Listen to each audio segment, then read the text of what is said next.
Secretary General is personally horrified by the accusations against employees of UNRWA, but his message to donors, especially those who have suspended their contribution, is to at least guarantee the continuity of UNRWA's operations, as we have tens of thousands of dedicated staff working throughout the region.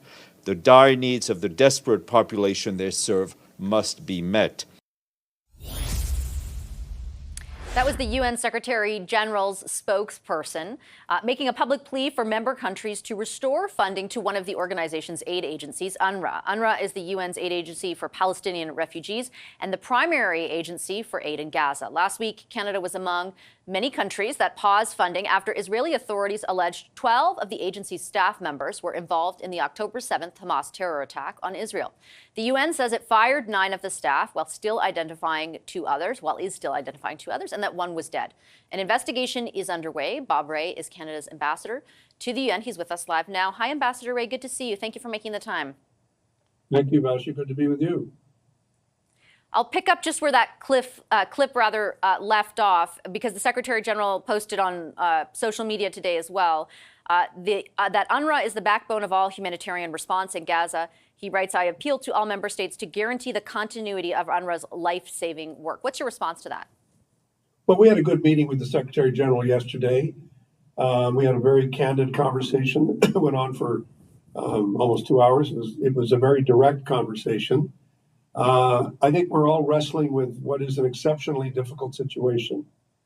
We, as a country, and all the donor countries that are there, are determined to make sure that the humanitarian needs of the population in Gaza, and it's a huge problem, it's a huge challenge, have to be met. And we understand that. That's why Canada announced yesterday additional funds to the World Food Program, to the World Health Organization, to the International Red Cross, to the UN itself in terms of the work that it does to coordinate the situation on the ground.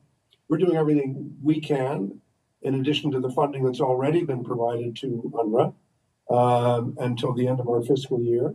So that is what we're doing. We're dealing with that. But we also have to deal with another problem, that the Secretary General said he would launch an investigation. He's told us that he would like to have the results of that investigation over the next 4 weeks. And in addition to that, he said that he wants to have a further study, analysis, review of the overall situation and challenge facing UNRWA in these difficult situations where political extremism is such a problem in the region. And I think what Canada is doing is working really closely with the other countries who've taken a similar position to ours, and with a number of other countries that are still looking at what they're going to do, and really trying to figure out what is the best path forward.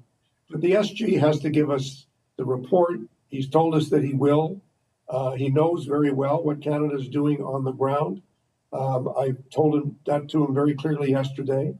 And we're going to continue to work to make sure that we make progress on this. It's a very challenging situation.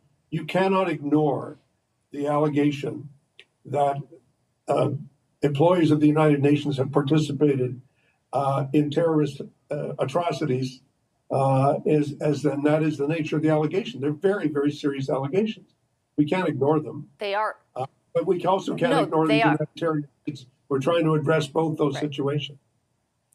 I have a couple follow-ups then on both those aspects. First, on the seriousness of the allegations. Do you have faith in the integrity of the investigations, both of them, as you mentioned, one more specific to what's happened here and one more broader about UNRWA, given that this isn't the first, this is the first time these allegations about October 7th surfaced, but there have been previous allegations about UNRWA's ties to extremism before. Well, let's be clear. It's not UNRWA's ties. It's not like the whole organization. It has to do with whether particular employees have conducted themselves badly or exercised poor judgment in terms of teaching or on the materials or whatever they're doing. And we got to be very clear about that. Your short answer to your question is, do I have confidence in the ability of the Secretary General to conduct an independent investigation? My answer is yes. But we are also working with the Secretariat and I say we, I mean all those countries that are part of this working group, we are going to be working together very closely with the Secretariat to look at this in real time. We can't afford to wait around and wait for this report to come down. They say 4 weeks. We don't want it to be any longer than that. We want them to move quickly in terms of trying to determine the facts on the ground as quickly as possible. And yeah, I think we're going to get some results in the next few weeks. I do believe that. Have they shared anything preliminary on a preliminary basis with you, for example, about the additional allegations through the Wall Street Journal that about 10% of all of UNRWA's Gaza staff have ties to Islamist militant groups? Well, I mean, look, it's very difficult to do vetting in the circumstances that we see right now in Gaza at the present time. To be realistic, everybody has to understand how difficult this is. But we also know that the issue of infiltration is going to be true of anybody who's supplying aid in Gaza at the present time. There are not a lot of international staff who are able to get into Gaza. The working conditions in Gaza are extremely dangerous and difficult. And we do rely on the local population in Gaza for the distribution of all the assistance that's being provided, whether it's being provided by the Red Cross or by the World Food Program or by the World Health Organization. And it's a difficult situation, but we felt that it was necessary to take this step in order to make sure that everybody understands that it can't be business as usual. And I'm satisfied, after having a conversation with the Secretary General last night, that he understands it's not business as usual. And that's why he's taking the steps that he's doing, as well as other steps that I'm sure he'll be announcing in the near future. Again, with respect to the, maybe integrity is the wrong word, but the ability for an investigation to be conducted, as you lay out and as we have all become so familiar with, the situation in Gaza is incredibly complex. How are they able to truly ascertain the degree to which there might be, quote unquote, infiltration, if it is so difficult to be there? You posed the question. I think it's a good question. The answer is it's difficult, but we do need something. I mean, we're not being unrealistic. We do want to be able to continue to respond to the humanitarian crisis. And as I said, that's why the minister announced additional assistance yesterday. We do think we can ask the Secretary General for more information. We're not asking for perfection in the 2 or 3 weeks. We're asking for information and we're asking for explanation as to how this could have happened.